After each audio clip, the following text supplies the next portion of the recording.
दोस्तों जय भीम, जय भारत, नमो बुद्धाय। आप सभी का हमारे YouTube चैनल अम्बेडकरवादी एवं प्रकृति प्रेमी ऑफिशियल चैनल में हार्दिक स्वागत एवं अभिनंदन है। मैं हूं पंकज अम्बेडकर। दोस्तों जैसा कि आप सभी लोग जानते हैं कि हमारा उद्देश्य है बाबा साहब के मिशन को, ज्योतिबा फुले जी के मिशन को, सावित्रीबाई फुले जी के मिशन को, पेरियार ललई सिंह यादव जी के मिशन को डोर टू डोर पहुंचाना। और आप इस काम में हमारा सहयोग कर सकते हैं हमारी वीडियो को शेयर करके, जिससे हम ज़्यादा से ज़्यादा लोगों से जुड़ सकें। और आप भी अपने घर में कोई आए तो उसको हमारी वीडियो ज़रूर दिखाएं, जिससे कि उद्देश्य पूर्ति में आप भी हमारा योगदान, अपना योगदान हमें दे सके। आज हम लेकर आए हैं आपके लिए महात्मा ज्योतिबा फुले द्वारा लिखी हुई पुस्तक गुलामगिरी का पार्ट 12, जिसका शीर्षक है ईमानदार, ब्राह्मण, कुलकर्णी, यूरोपियन लोगों के बस्तियों की आवश्यकता, शिक्षा विभाग के मुंह पर काला धब्बा, यूरोपियन कर्मचारियों का दिमाग कुंठाग्रस्त क्यों होता है आदि के संबंध में। धोड़ी राव जी पूछ रहे हैं, जो महात्मा ज्योतिबा फुले के मिशन को जो आगे बढ़ाने के लिए सत्य शोधक समाज में भी रहे, वो पूछ रहे हैं ज्योतिराव जी से। धोड़ी राव, लेकिन आपने पहले कहा है कि ऐसा कोई विभाग नहीं है जिसमें ब्राह्मण ना हो, फिर सरकारी विभाग हो या गैर सरकारी, इन सब में मुखिया ब्राह्मण कौन है? ज्योतिराव, वे सरकारी पटवारी वतनदार ब्राह्मण कुलकर्णी हैं। इनकी जालसाजी के बारे में अधिकांश दयालु यूरोपियन कलेक्टरों को पूरी जानकारी है, इसलिए उनको अज्ञानी शूद्रों की दया आई और उन्होंने सरकार की रिपोर्ट के बाद रिपोर्ट भेजकर कानून के द्वारा कुलकर्णियों को कदम कदम पर बंधनों में बांधने की कोशिश की है। उनके मतलबी धर्मों से शूद्रों का संबंध होने की वजह से उनका शूद्रों पर प्रभाव था, इसलिए ये शैतान की तरह अपने स्वार्थी धर्म की छत्र छाया में खुले रूप से चौपाल में बैठकर बलिराजा के विचारों की आलोचना पर बेचारे अनपढ़ शूद्रों के मन को वे दूषित नहीं करते होंगे।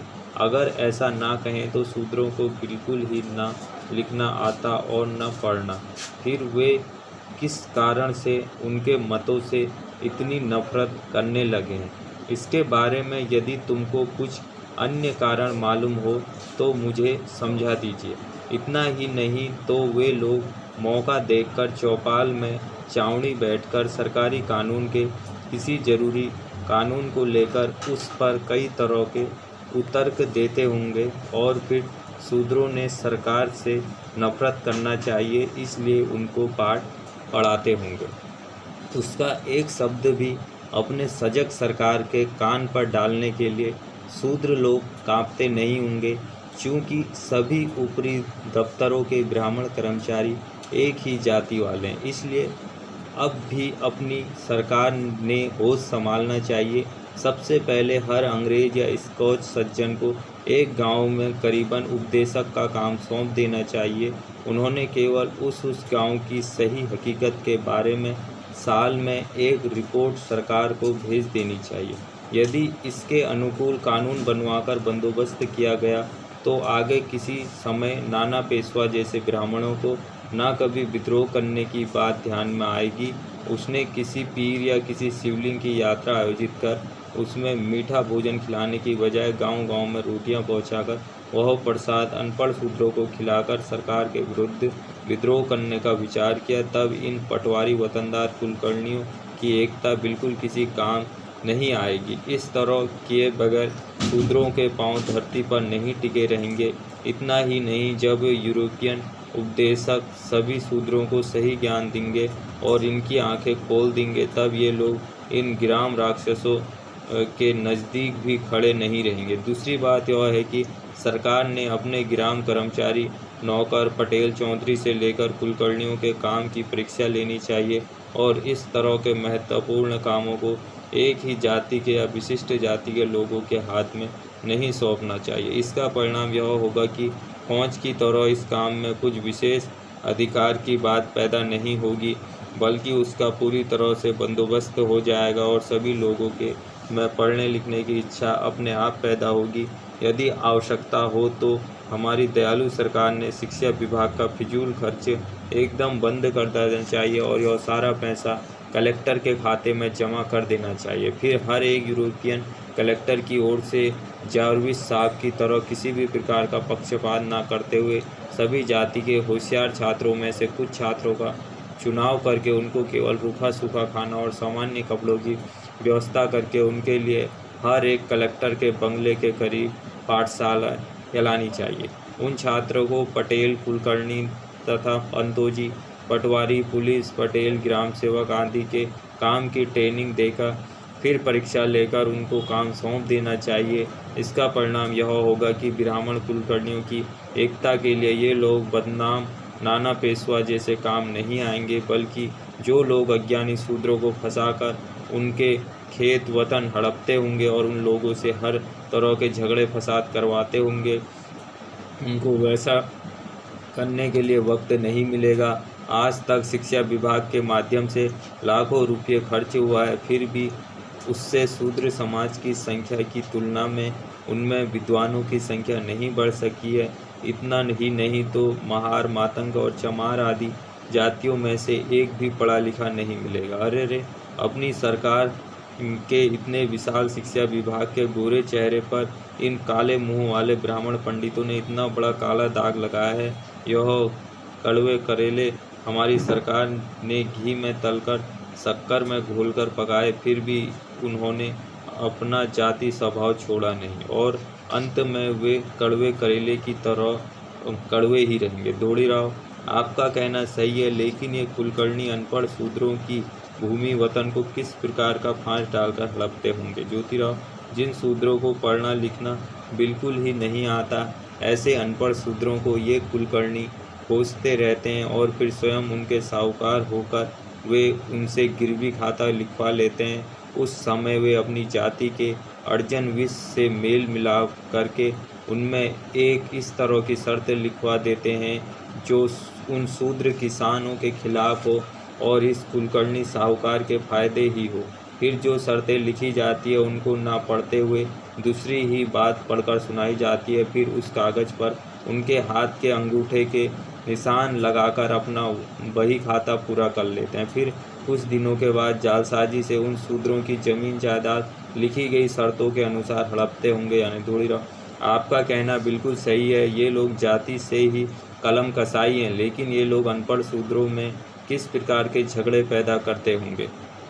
ज्योतिराव, खेती बाड़ी, जमीन जायदाद आदि को लेकर पर्व त्योहार, पोला, होली के दिन शूद्रों में आपस में जो झगड़े दंगे फसाद होते हैं, इनमें ब्राह्मण कुलकर्णियों का हाथ नहीं होता है। वे लोग इन झगड़ों दंगों फसादों को करवाने के लिए जिम्मेदार नहीं होते हैं। इस तरह के कुछ उदाहरण क्या तुम दिखा पाओगे।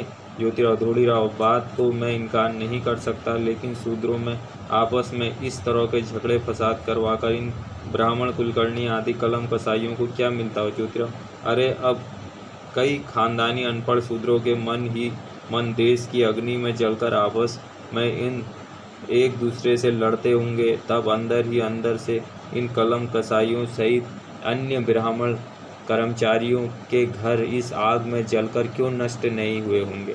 अरे इन कलम कसाइयों की नाराजशाही की वजह से स्थानीय फौजदारी और दीवानी विभाग का खर्च बेहद बढ़ गया है। वहाँ के अधिकांश कर्मचारी मामलेदार से लेकर ग्राम सेवक तक सभी अपने तस्सु वितुवर्णयम भर्गो दिवस्य धीमहि धियो यो न प्रचोदयात् इस असली मूल मंत्र से बेईमानी करते हैं।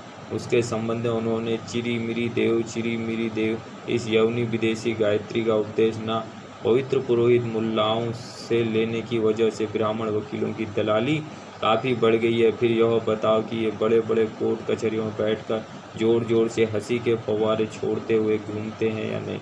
इसके अलावा मनुसब नवाब की इनामी ज़मीन कितनी है, इसका हिसाब दो। इतना सब होने के बावजूद भी गरीब लोगों को न्याय सस्ता और आसानी से मिलता भी है या नहीं। इसी वजह से गांव खेड़े के सभी लोगों को मिलाकर एक कहावत प्रसिद्ध हुई है, सभी सरकारी विभागों से अपना काम करवाना हो तो उन विभागों में अपना काम करने वाले ब्राह्मण कर्मचारियों के हाथ पर कुछ दिए बगैर वे हम जैसे गरीबों के काम को हाथ ही नहीं लगाते। उनकी झोली में डालने के लिए घर से कुछ ना कुछ साथ में ले लो, तब वही काम के लिए बाहर निकले।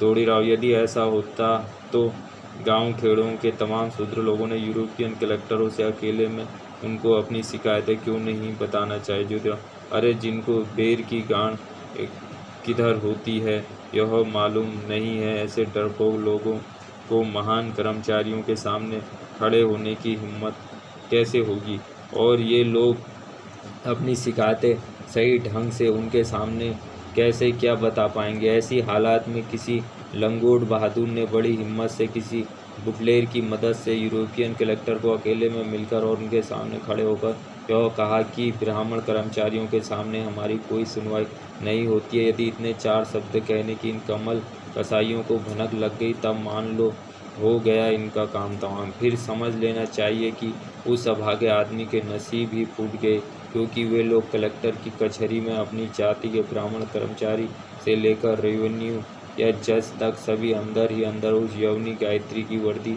घुमा देते हैं। फिर आधे कलम कसाई तुरंत हर तरह के दस्तावेजों के साथ साक्ष्य लेकर वादी के गवाहदार बन जाते हैं, और आधे कलम कसाई वादी के विरुद्ध प्रतिवादी के हर तरह के दस्तावेजों के साथ साथ साक्ष्य लेकर प्रतिवादी के गवाहदार बन जाते हैं। ये लोग उनके झगड़े में इतनी उलझन पैदा कर देते हैं कि उसमें सत्य क्या है यह पहचान पाना मुश्किल हो जाता है। इस सत्य असत्य को खोज निकालने के लिए बड़े बड़े विद्वान यूरोपियन कलेक्टर और जज लोग अपनी सारी अकल खर्च कर देते हैं, फिर भी उनको छिपे हुए रहस्य का कुछ पता नहीं चलता और ना ही कुछ हाथ लगता, बल्कि उल्टे शिकायत करने वाले लंगोटधारियों को यह कहने में लज्जा का अनुभव नहीं करते हैं कि तू ही बड़ा शरारती है। अंत में उनके हाथ में नारियल की खाली टोकरी देकर उनको फजीयत करने के लिए घर भेज देते होंगे या नहीं। अंत में ब्राह्मण कर्मचारियों की इसी प्रकार की प्रवृत्ति की वजह से कई गरीब किसान शूद्रों के मन में यह बात आती होगी कि यहाँ पर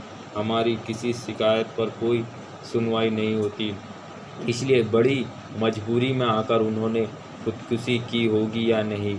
इनमें से कई लोगों ने डाकू और लुटेरे का जीवन अपनाया होगा और अपने ही जान को तबाह किया होगा या नहीं। इनमें से कईयों के दिलो दिमाग में असंतोष की भावना भड़क उठी होगी और फिर वे पागलपन के शिकार बन गए होंगे या नहीं। और इनमें से कईयों ने अपनी दाढ़ी मूछें बढ़ाई होगी और अधपगले होकर रास्ते में जो भी मिल जाए उसको अपनी शिकायत सुनाते कहते फिर रहे होंगे या नहीं।